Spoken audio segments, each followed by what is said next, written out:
Need a search engine optimization SEO services?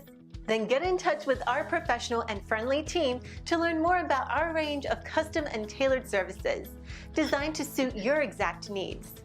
Every one of our professionals have acquired years of experience, which ensures you get the very best.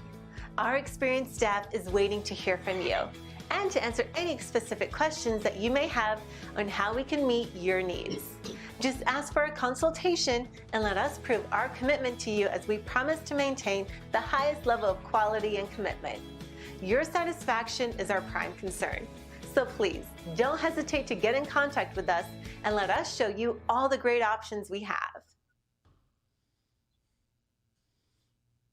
And we are the Coalition, loud and proud, outrage porn-free, civilly disobedient media, broadcasting live on the worldwide Coalition Radio Network at coalitionradionetwork.com. Facebook.com/The Coalition Radio, on the mighty Twitter at Coalition_radio, and of course, the mothership at coalitionradionetwork.com and our legacy site, coalitionradio.us. Well, it was an intriguing day here in La Prave, the Naked City, the city of 1,000 stories. I personally felt privileged to attend, I think, what was one of the most intriguing, if not one of the more spectacular news conferences held in recent Providence history. And of course, it occurred at 11 o'clock this morning on the footsteps, if you will, approaching our State House. Some refer to it as the State House. I always harken back to Rudy Cheeks, of Philippe and Jorge, one of the great comic minds currently in Rhode Island independent media, really one of the godfathers of independent media, who often refers to that building as Halitosis Hall. Well, there was great oratory, and there was some not-so-great oratory and responses today. But it is my privilege, for the very first time on Alone, she's appeared a couple of times now on our panel show called Pump Up the Volume, which is run by Dr. Luis Daniel Munoz, here on Tuesday nights at 7:30. But it is my privilege for the very first time to have a conversation directly with Rhode Island State Representative Anastasia Williams. Representative Williams, thank you so much for joining us tonight. What is clearly perhaps one of the most hectic moments in recent Rhode Island history. Oh, yes, the world history. It's astonishing what's coming down. I'm going to quote you. You've used this term, I think, a couple times. Clearly in Rhode Island, the chickens have come home to roost on levels that I don't think even folks who are activists would ever have thought possible at one moment of time. It was astonishing to watch. It was a tribute to you that you had most of the leadership of the state of Rhode Island out there on the steps of the Capitol building today. And they essentially, and I say this politely, had to listen to a list of grievances, points, well-documented issues that have challenged the minority community in this state for, well, I think generations. And I say minority now because really Rhode Island is a minority-majority state. And I think today represented to a certain degree the beginnings of the changing of the guard. Because at this point in time, it's my personal opinion, what do the kids say, IMHO, in my humble opinion, that the Speaker, his minions, folks who call themselves Democrats, folks who are progressive Democrats, can no longer hide behind talking groups and study panels and held for consideration anymore. I think after your speech today, I think they've been successfully put on notice that it is time for material change, and to that I congratulate you sincerely. It was really a remarkable morning. What are your thoughts now that you've had a few hours to sort of decompress and assess the situation? Thank you, Pat. First and foremost, I haven't had the time to decompress. I am so pumped up right now from this morning. I'm still trying to convince myself that John DePietro is not from another planet. So with that alone, I think that I don't think, and as much as I haven't um, look back and thought about things, because I haven't used the time to decompress yet, I believe it was a success in the sense that I believe people not only listened to what I had to say, but many heard what I had to say. And several people right there after it was all done and over came up to me and they said, I felt what you was presenting. Some folks are sincere. When you're accustomed of a certain thing being a certain way, you're okay. You don't believe that there's anything wrong outside of your particular environment. And then there are those that know that it goes beyond that and they want to keep it, you know, keep it and keep people in denial of it. Mm-hmm. So, I was happy to be able to, and that was a short list, but I was thinking, remember I had everybody move into the shade earlier?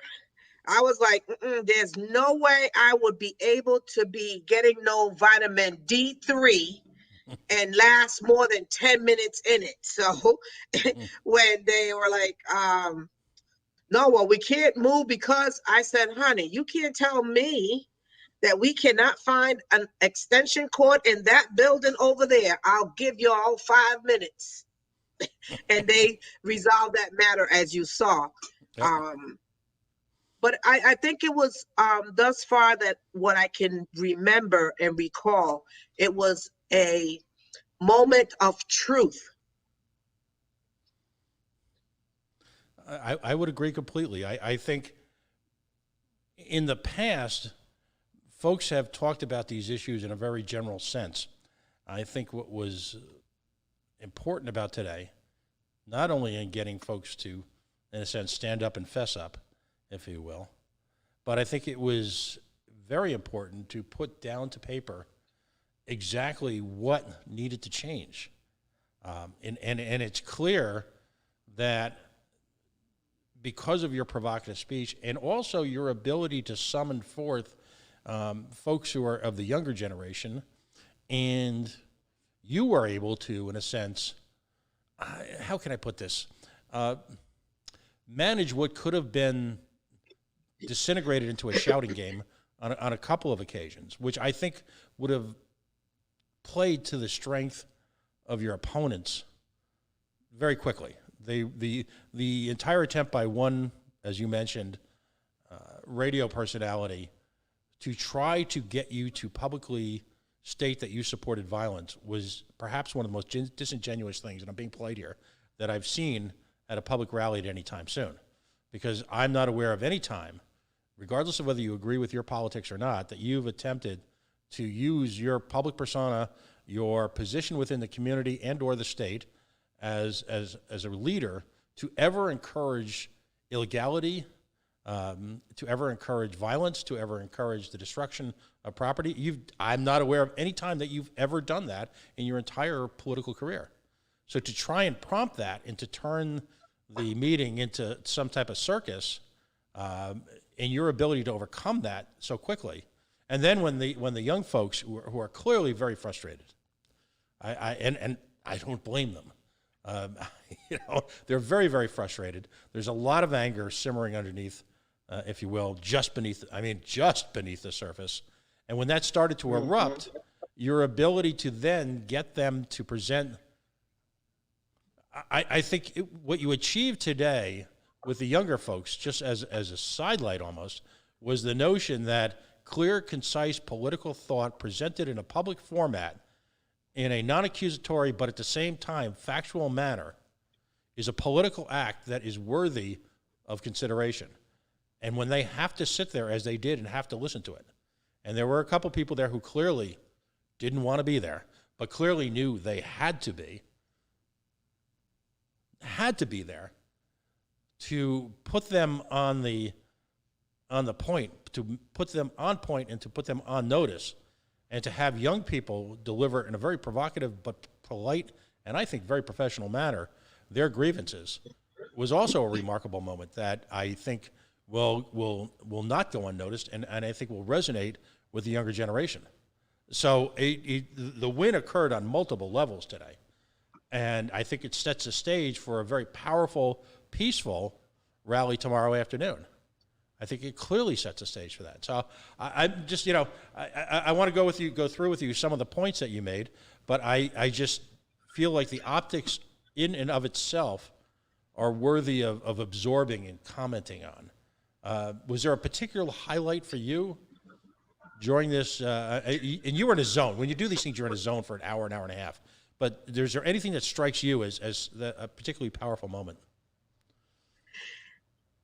When the young lady, Amanda, succumbed to my words was a moment for me, because I wasn't certain what her entire reaction was going to be, but I wasn't willing to give up either, because the frustration that her and her other friends were demonstrating, I am very familiar with that, because it's a frustration that I encounter inside of that chamber.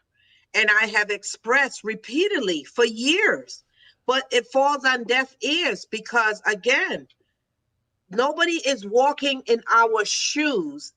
People have their eyes wide shut. And because their upbringing, whether it was a good one or a bad one, is different than ours, they don't believe, they don't want to believe that it's a reality for us on a daily basis. But it is. So the moment for me was when I tapped her and I'm like, come on, baby girl, come on. Bring it down so that they will hear what you say, opposed to take your anger and frustration and make that the highlight of the entire press conference. Because let's be real, let's be honest here. The media is one of the, if not the most powerful entity in the world. They can make an innocent person be as guilty as the day is long, and make a guilty person as innocent. So realistically, they could have, I haven't seen any of the news reels, anything. I have not gone back and checked anything just yet. But for me, she listened and heard and felt me. And that was a moment for me. For the entire day, that was a moment for me. Right. In fact, I just left her and a few of her crew. So, it's a bond that has happened. Mm-hmm. Do you predict a future in some level of politics for that young lady, now that you've kind of shown her how successful you can be by being provocative yet on point? I don't know if that may be a direction that she's going to, but she said to me she is interested in learning. And by virtue of having an open mind, a willing heart to listen, learn, and make your own decision, that tells me there is something headed in your way that is going to be so fabulous, so magnificent, that she's going to be deserving of. And they didn't come up front, but there were two other young ladies off to the left from me facing you, who also brought up some rather pointed and again on target remarks about the inaction of the legislature. I felt it interesting that the conventional media there did not take the opportunity to put legislative management, if you will, on notice because of their failure to convene at any meaningful level. And that from my perspective, I'm not going to put words in your mouth, certainly, but from my perspective, that plays into that sort of that media partnership with leadership in this state. And what I mean by that is that I feel that far too much of the conventional media is worried about future access to politicians than they are sometimes about asking you the really pointed, hard questions. I mean, they're afraid of the disconnect that occurs and can occur when you put people in power on the spot. And I personally feel that's very unfortunate. That's one of the leading cause for some of the problems that we have in this state. But what are your thoughts? I agree with you. One of the obvious signs for me today was that they did not understand the process or the powers that be. Mm-hmm. So their frustration has taken over everything, and they're assuming, they're going on a lot of assumption. You know, they have it in for the governor in the sense that they believe, and it was rightfully so, that the Governor Gina Raimondo, added fuel to the existing fire by adding this curfew, because here again, a decision was made without really thinking about the consequences that of the people that curfew is going to affect. One being, there are many people who work the second and third shift that does not have transportation, and the public transportation is limited to how many people can be on the bus at one particular time. So therefore, some are close enough to their place of employment that they are walking. So after the curfew, whether you're going to, or coming from, if a police officer finds you on the street after this curfew that the governor has put on, they don't want to hear that you're going or coming from work. They're like, you're in violation. Come on, get it, you know. So that was one of the frustration that they presented to me today. And I said, you know, it's unfair. The governor doesn't want to listen, far less hear what we have to say. It's always for us, but without us. And at the end of the day, it's not working.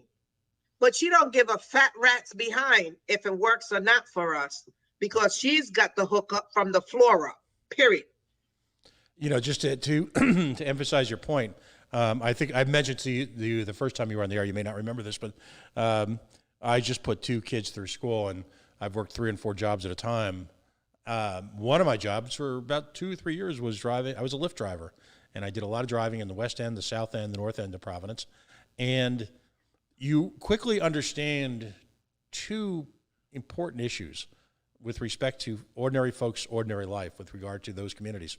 Number one, that RIPTA, or the RIPTER as we say in Rhode Island, it terribly underserves those communities, particularly at night, which is ironic because many of the folks in those communities are doing the very jobs that later on that afternoon, Governor Raimondo lauded.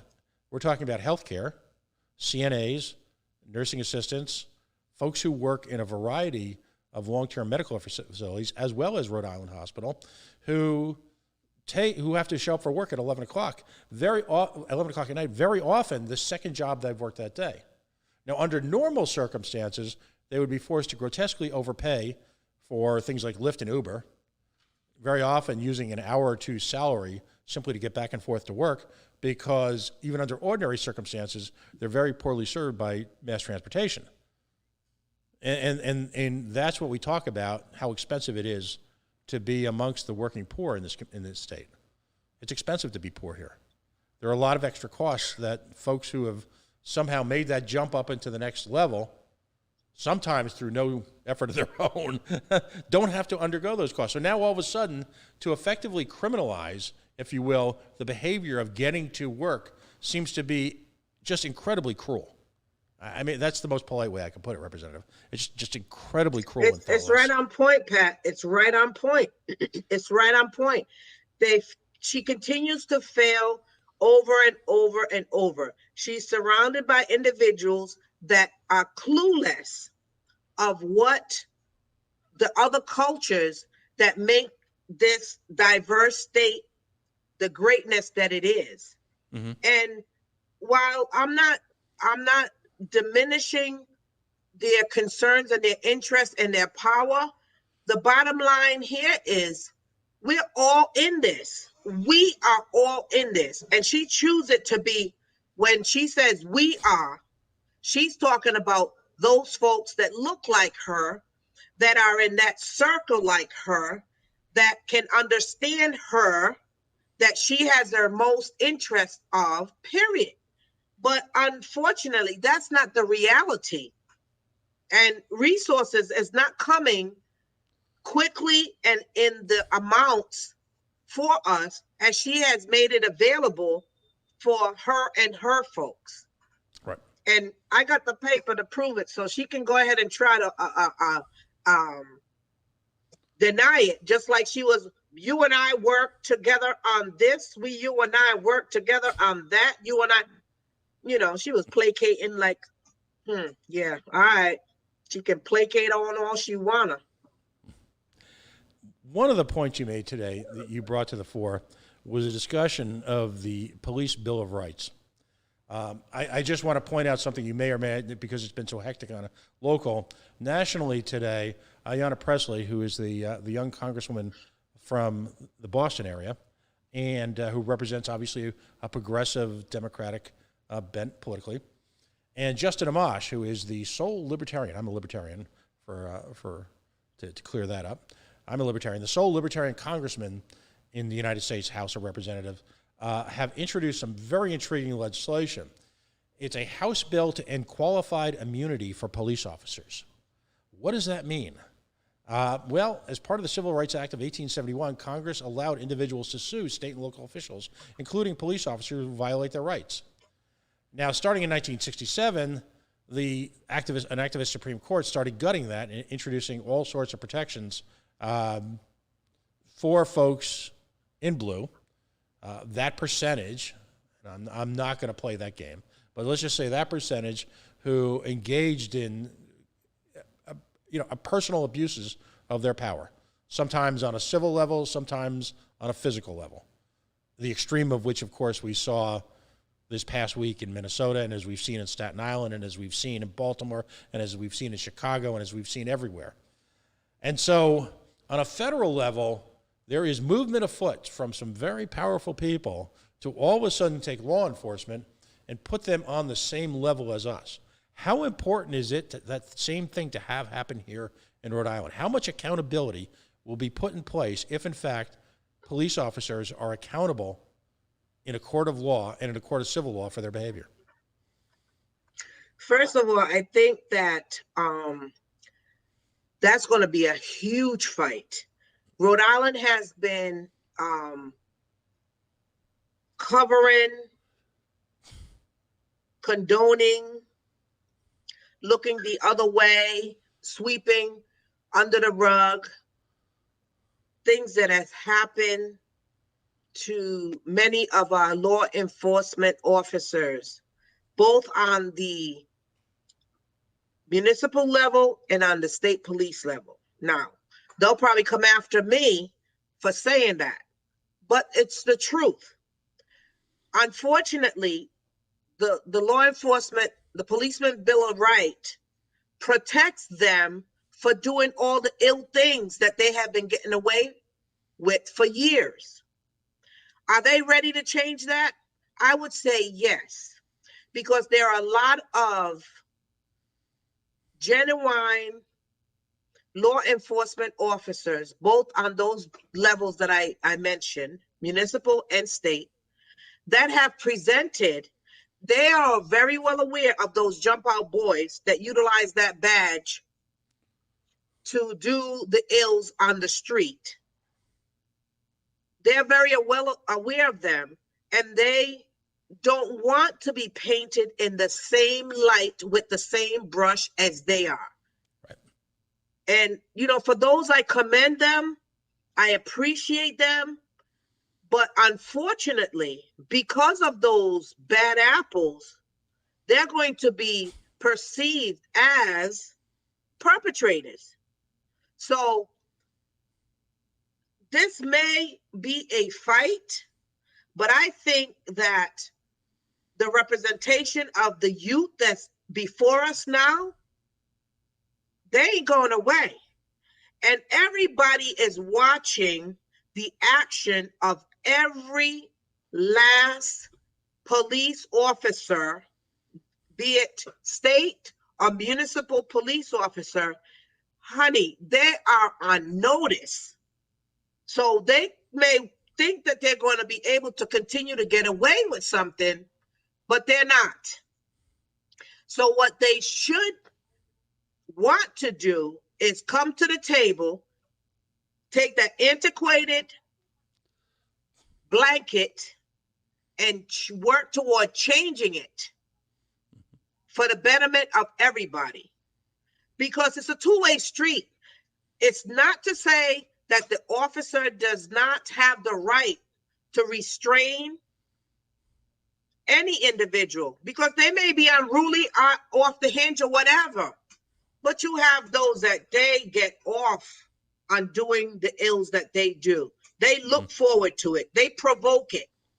And then they create an illusion of what it wasn't actually. So things are going to change. And it's not going to take forever. It's going to change. I wonder Today, if you could, I think that they'll put on notice. I wonder if you could explain for folks. I get the reference. I was fortunate enough to have on a couple of occasions folks from PRISM on. I've had folks from a variety of backgrounds and a variety of levels of involvement from the ACLU down throughout the community, including DARE on this show over the last few years. All, by the way, demonstrating a personal strength and a resilience that I think have, once given an opportunity to speak their case before the public, have really shown, and really, when people will open their eyes and understand what these different community groups are actually trying to accomplish, will walk away with a completely different understanding of what's really happening on the streets of Providence. But you use the term jump out boys. I understand what that is. Can you explain to folks what the jump out boy unit is, if you will? Well, as I remember it to be, our individual officers, law enforcement officers, that they're often on prey, all day or in the evening, looking out, and they jump out at you. They come at you. Right. It's been for years. It's almost another term that is used. Those cowboys. Mm-hmm. We still have them. So they come out, they're individual officers that will drive around looking for something to do, and not something good either. No, it's unfortunate. I again, in interviewing some of the kids, they're kids to me. I'm obviously older, but in interviewing some of these young people, what strikes me, and it's an experience that suburban America doesn't have to deal with every day. There is a presumed guilt by a certain percentage of law enforcement on young people merely because of the fact that they are outside and about. Hanging out would be the term that we used when we were growing up, in their communities. An activity which is, by the way, they are thoroughly rightful in doing so, but very often the excuse is either weed or the fact that they might be wearing something remotely similar to gang colors. All of that will prompt an unwanted invasion of their space, if you will, by a particularly aggressive law enforcement officer. Having to live with that, as so many people in your community do, what impact does that have on people over time when they're constantly being interrogated? It's a way of life. It's a disruptive way of life. Oftentimes we are prepared for it. Sometimes we're not expecting it, and we react because of it. It's an everyday thing for a lot of us. It's an unfortunate situation. It's an unfortunate way of life that we encounter in in our urban communities, day in and day out. How many women of color do you know have had to have a conversation with their children, particularly if their children are young men, about how to behave in the face of an aggressive police action? Every woman I know, every father I know has had the conversation and continues to have that conversation and how to react. Everybody has a different way of approaching that situation, because you need to be taught, be educated, and be ready for that particular situation when it happens, if it happens. I was standing in my living room, and my son had gone down the street to visit a friend. And on his way back, I just happened to be standing in the living room, and I could see him walking. I also saw a police squad car creeping up behind him very slowly. So I watched. And as he got to the corner to turn onto our street to get in the house, he got pulled over for absolutely no question whatsoever. Good thing I observed it. I opened up the door. I came out onto the porch, and he was starting to get aggressive verbally with my son. What I did that day that I don't normally do, I reached for my pocketbook before I opened up the door and took my badge out. And I went out onto the porch, down the stairs, and walked over to my son and showed it. And there was an apology that was extended to both my son and I. Mm-hmm. But with that apology came the excuse that they had gotten calls with regard to an individual walking the neighborhood in basketball shorts. So, because my son was walking in basketball shorts, and supposedly they got a call, Mm-hmm. he was a perfect target in that moment. But had I not been in that living room looking out that door, and as much as I have taught my children, their dad has taught our children, the bottom line is, I know my son, he was going to stand up for his honor of not being a guilty person. He was going to challenge them because of the fact that he knows that he is somebody, and he should not be treated as a person that's less than. Right. So I was happy that it didn't get a chance to escalate, because I zoomed out there and I had my badge. And when they saw my badge, it was like, oh, sorry, thank you. Excuses. But it happens all the time. But I think the tables have turned. The tables have turned. Mm-hmm. It used to be said back in the day, the revolution shall not be televised. But guess what? George Floyd's death was watched in the entire world, not the country. So we are watching. People are watching. So the revolution, for me, shall be televised. So they can go ahead and act a fool if they wanna, because they don't know who is watching them when they're acting up. So those bad habits may remain habits, but they're going to be very selective when, where, and to whom they put it on, execute it on, and how they behave. Period. There'll be change, a lot of change. You know, today was fascinating. I don't know how often, and I don't spend a lot of time doing press conferences, but I knew I had to be there today. The presence of a strong undercurrent of independent media was there today. Bill Bartholomew was there, of course, filming and asked one of the more provocative questions. Our friends from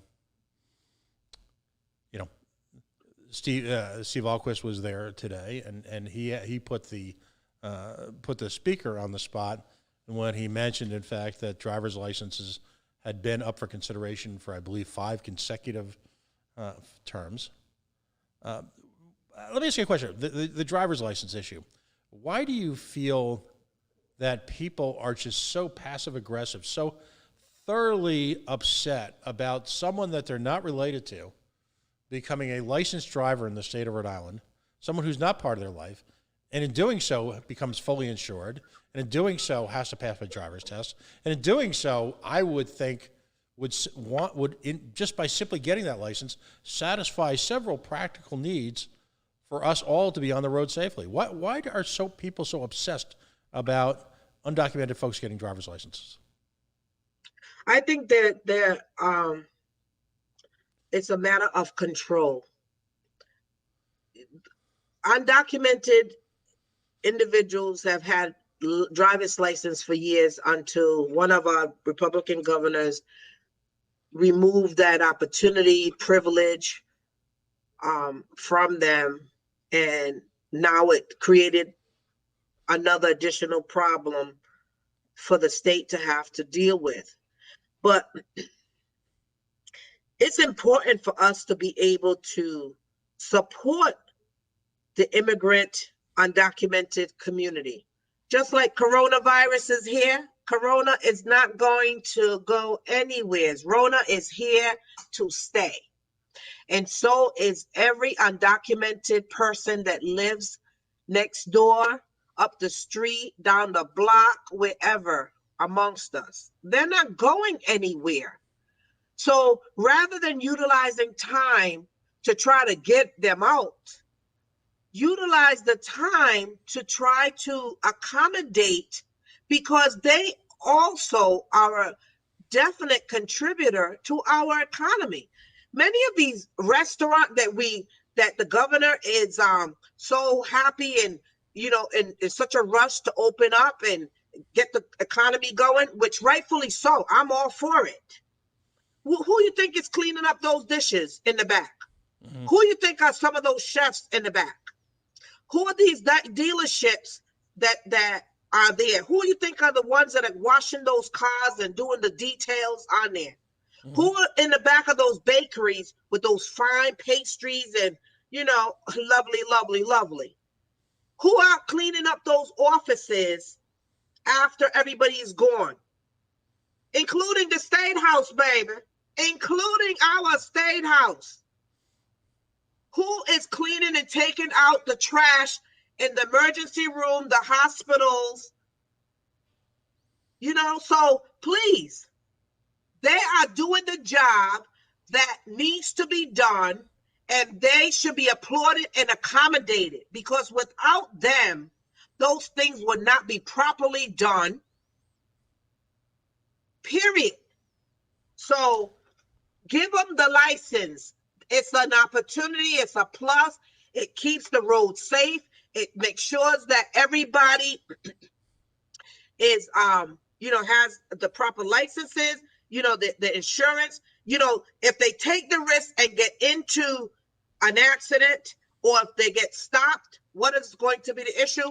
We had an undocumented person, and they were driving a vehicle, so they're breaking the law. Honey, they was just wiping your mama's behind at the nursing home, and you haven't been there in the last 3 days. And the only conversation she had is that an undocumented person that was there. And guess what? Your mama loves that individual and appreciates that individual, but she can't get to work because she has to wonder if that moment is going to come when they are going to pull her over, or him, and say that they're breaking the law.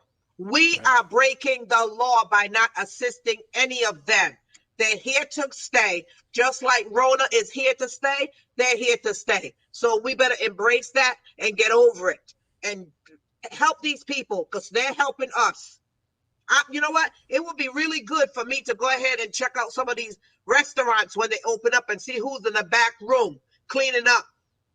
I would love to do a survey of that, and see who their cleaners are. I bet you to be like, oh no, lock the door. Here she comes. Yeah, baby. You to open it up and participating and contributing to the economy as best you can under the situation. But I know somebody that's helping you to get it done, and they ain't got a license to get there, so they have to take 3 or 4 buses at 3 or 4 hours earlier than they would have if they had a vehicle to drive with a legal driving license to get there. Right. So fully on them. You and I are that familiar don't with want it. this. You and I are familiar with the term pipeline to prison. I don't know if a lot of folks in Rhode Island are. When you take civil laws and effectively create criminal actions out of their, out of inability, if you will, to observe them simply because of life's pressures, these are victimless crimes. They aren't even crimes. They shouldn't be crimes. And yet, we take innocent people who are simply trying to make a life for them and their families and put them in a position where, well, it confirmed all our beliefs. We knew they were criminals. We just had to make sure they were criminals, and that's really what it comes down to.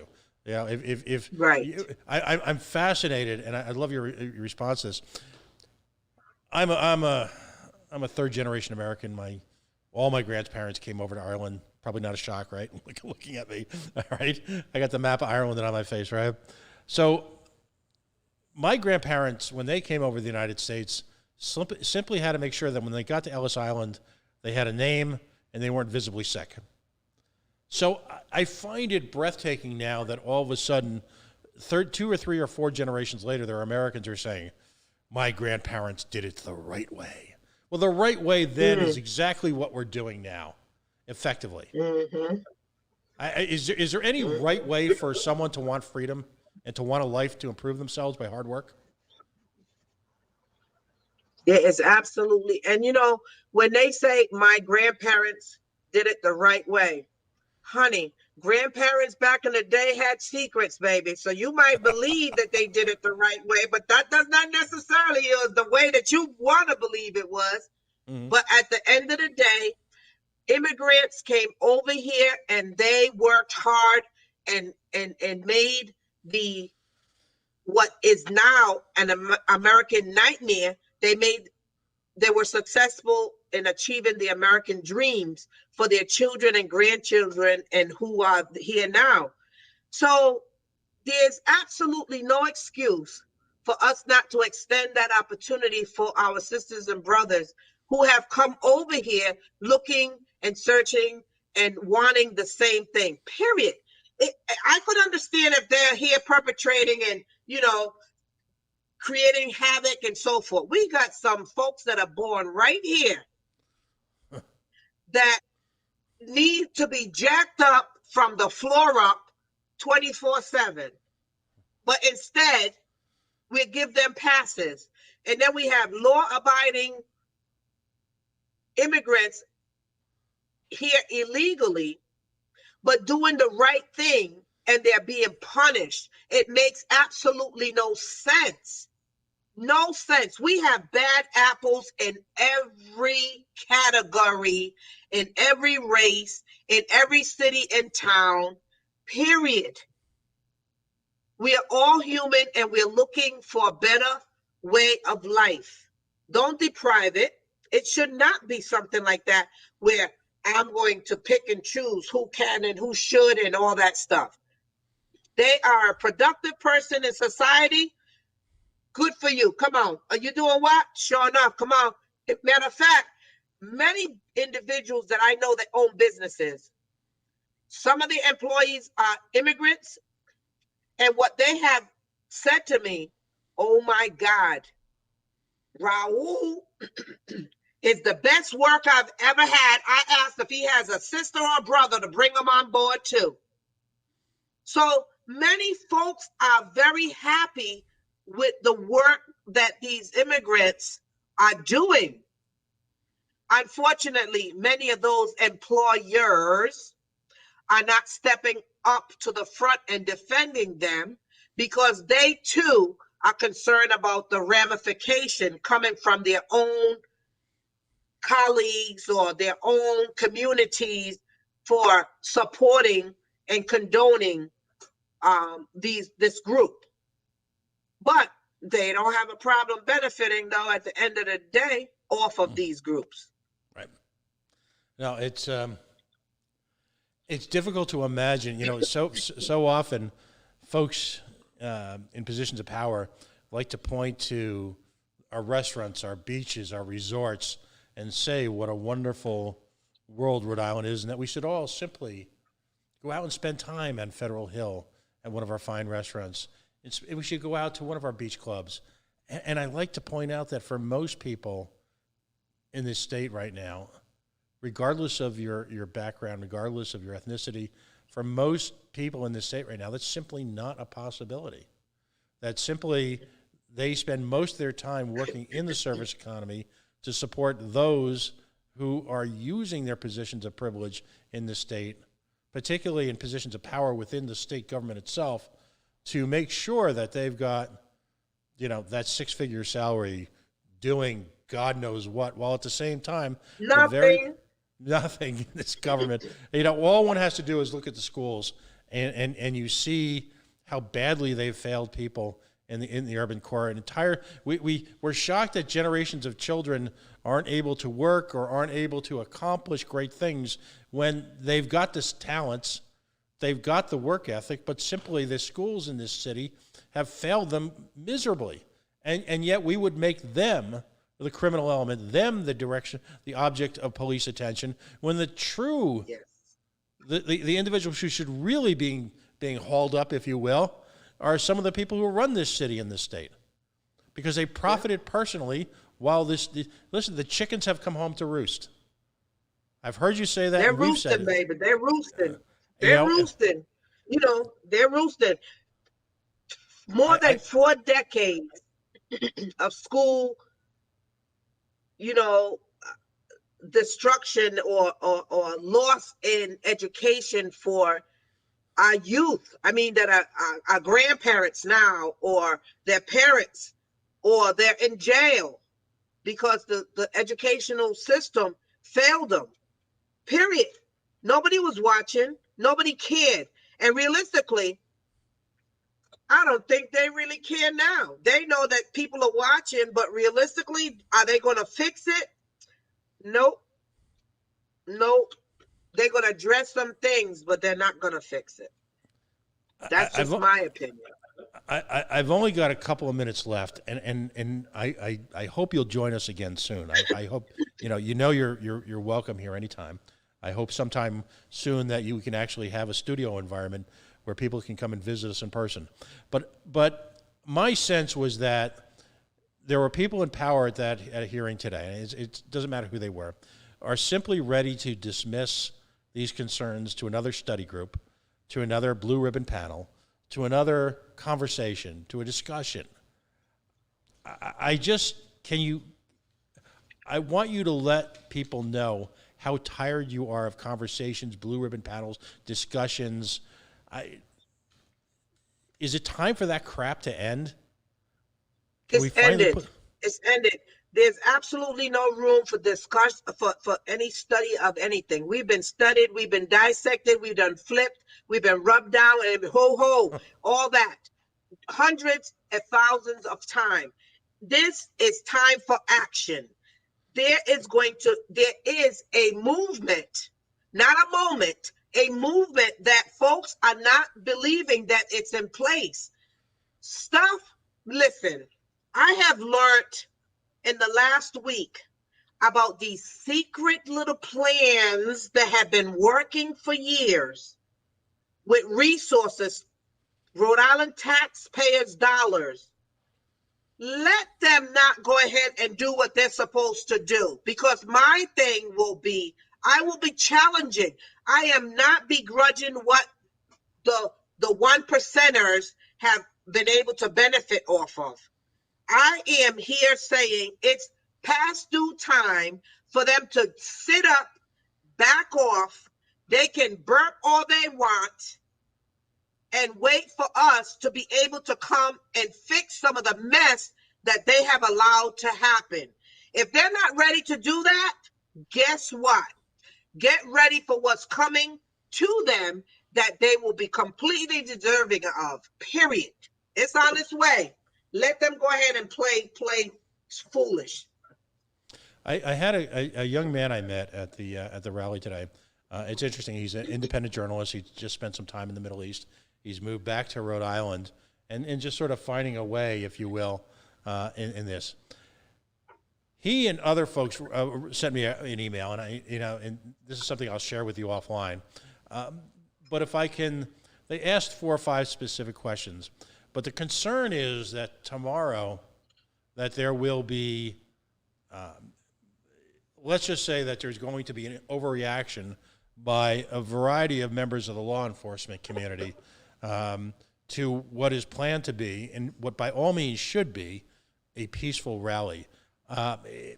So the question he had, and a couple of folks wrote this email to me, are you planning to be at the rally? And are legislators like you, who clearly represent the community that's being challenged right now, that's been challenged for so many years by a variety of failures within Rhode Island government, are you willing to put on notice at some level to make sure that law enforcement knows that not only is the whole world watching, but quite frankly, you are? And that there has to be unless violence is brooked by some member, that there has to be a spirit of peace and cooperation tomorrow afternoon. I think every law enforcement officer, no, let me back up. The majority of law enforcement officer knows that everybody is watching them. Those who are going to be there tomorrow, they're going to be being watched. No question about it, period. At the end of the day, tomorrow's march is a peaceful demonstration. And it's of our youth, white, black, Asian, the whole gamut. It's not a situation that it's just one race. It's a group of frustration and a group that want and need to express their feelings, and they're going to do so. My colleagues, several of them, are going to be there. They're going to be there, and rightfully so. We are their representative, and a lot of us have been dismissing them, and we need to hear what they have to say. I would love, and they would love, for Gina to be there. Of course, if she walked down to her conference the other day with individuals from the state police and local police enforcement and the National Guard, just to walk across the lawn, she would have the helicopters and the jump out boys and everybody tomorrow. So I don't expect her to be there, but it would be great. They would attack her. I think they would appreciate her. But the problem with that, I think, is that she would be listening but not hearing anything they say. She would just be there just to be there, to satisfy them, not to hear what they're saying. And it's time to listen, and it's time to act, period. So it's going to be interesting tomorrow. They're preparing. And everything that I've heard from them today, even just before I came onto this podcast, it is peaceful. They want nothing but peace. Any bootleg stuff that happens tomorrow, it will be independent from this march, this protest, this rally. They are not the ones to planning anything. It'll be another distraction if anything goes wrong, period. And I believe those youngsters today. I believe them. Representative Anastasia Williams. She is representative for District 9 in the great city of Providence, as we love to call it, the naked city, the city of 1,000 stories. She's been responsible for the biggest one this week. And I want to thank you for joining us. And I hope we get a chance to meet this weekend or sometime in the next week or two. I'd love to have a cup of coffee with you and just kind of break bread. But in the meantime, I want you to know that you and the community that you represent are welcome on this show anytime you feel like you need to vent or bring up any one of these points in the progress that's being made, or, well, God forbid, the progress that's not being made. It's you're right. It's time that the platitudes have got to end. The cliches have got to go home. It's simply time to act. A line was crossed this past week with the assassination of a citizen by a law enforcement officer, and I use the word assassination intentionally. It's supposed to be provocative. Somehow we've gotten conditioned to the term murder or arrest or homicide. I think the term assassination, in my personal opinion, is much more appropriate. But I wish you nothing but luck this weekend, and I'll be optimistic. I think good things are to come. I think everyone now, every time they watch that video, understands that this has gone on for far too long, and if the resolution of it seems dramatic, if it means changing our opinions and our, if you will, approaches to certain governmental presences, certain pillars of the community, oh well. Got to happen. Thank you for joining us tonight. I thank you, Pat, for having me. Greatly appreciate. All right, we'll talk soon, I'm sure. Yes, I look forward to it. Folks, we're going to take a quick break now. We are the Coalition, loud and proud, as always. Outrage, porn free, civilly disobedient media broadcasting live on the worldwide Coalition Radio Network here at coalitionradionetwork.com, high in the hills above La Prave, the naked city, the city of so many stories. And so many of them are being heard this week. Facebook.com/The Coalition Radio, on the mighty Twitter at Coalition_radio. And, of course, CoalitionRadioNetwork.com, or our old site, CoalitionRadio.us. I've got interviews with all sorts of people that we're going to be starting to port over to CoalitionRadioNetwork.com. We're going to take a very quick break. We're running late, but to me it was critically important to talk to Representative Williams in light of what happened today and in light of what's going to happen this weekend in Providence. Stay tuned. We're going to have Golf News RI, two dudes talking about golf, and a special guest in just a moment.